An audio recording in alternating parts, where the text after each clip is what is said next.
Thank you. Mr. McKay, a moment ago in answer to Mr. DeFazio's question, you misled this committee. You misled it in the following respect. But let me ask you a specific question. Mr. DeFazio asked you about use of dispersants. You were using Corexit. Corexit is 2.61 in toxicity, which means it's highly toxic. It has an effectiveness of 54.7 in the South Louisiana crude oil spill. Dispersant is 7.9 in toxicity, which means it's a lot less toxic, but has an effectiveness rate of 100%. Mare Clean 200, its toxicity rate is 42, which is much, much better. Its effectiveness rate is 84 compared to Corexit of 54. Now, you remember you're under oath. Who decided?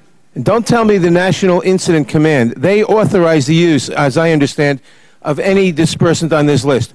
Who decided which dispersant to use? BP? I don't know. You don't know? I don't know the individual who decided which. I didn't ask the individual. Was it the BP who decided, or was it the government who decided, or the National Incident Command? I don't know. I don't. You don't know. Could you find out for us, please? Yes. Now, if I told you that it was BP who decided, why would you use something that's much more toxic and much less effective, other than the fact that you have a corporate relationship with the manufacturer? Is there any other reason you can think of? I don't understand the supply chain and how much supply is available of any of those. Is there any reason you would use something that is much more toxic and much less effective in cleaning up the spill? We're using quite a bit of it, so I don't have any idea what the supply chain is for those other dispersants. I know this. Are you asserting perhaps that the other dispersants are unavailable? No. According to this is the second worst dispersant on the list. I'm not asserting anything. I'm just telling you what I know. Would you please get back to the committee and with the following information? One, who decided to use this? I'm told it was BP, not the National Incident Command. You shouldn't lay it off on them. Two, why was it decided? Three, if you disagree with the assertion of this, that it is much more toxic and much less effective, let us know and find out why the reason that this is being used and whether it should be changed now. Okay. Thank you. Secondly, Mr. Newman, the chairman in his opening statement pointed out that Deepwater Horizon is flagged under a foreign flag, namely the, I think he said the Republic of the Marshall Islands, and that when the Coast Guard inspects an MODU under the Marshall Islands, it takes about 4 to 8 hours, and when it goes under U.S. safety regulations, it takes 2 to 3 weeks. How many MODUs does Transocean have in operation in the U.S. or in U.S. waters? I believe there are 15, Congressman. 15. How many of these are flagged in the U.S. and how many are flagged in foreign countries?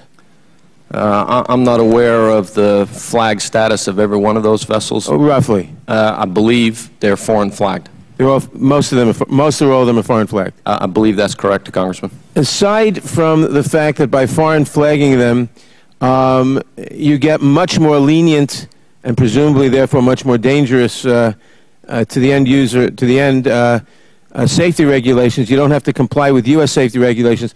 Are there other advantages or other reasons why you might foreign flag them? If I could, Congressman, the vessels... Just answer the question, please. I have a few more.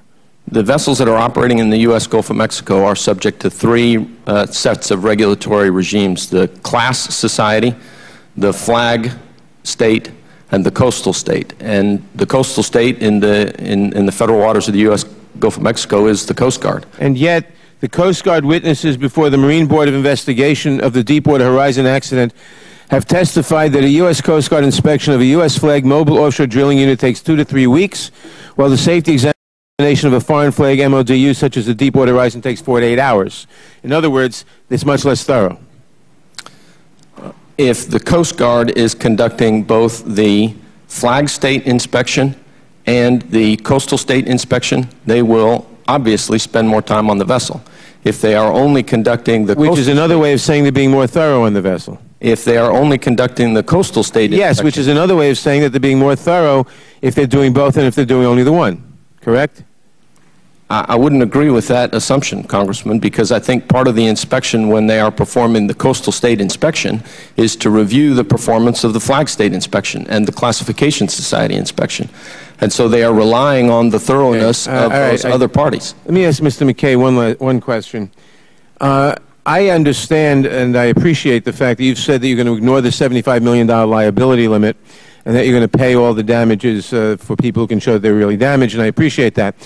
Can you give one good reason why we should have any liability limit at all, why we shouldn't simply repeal it?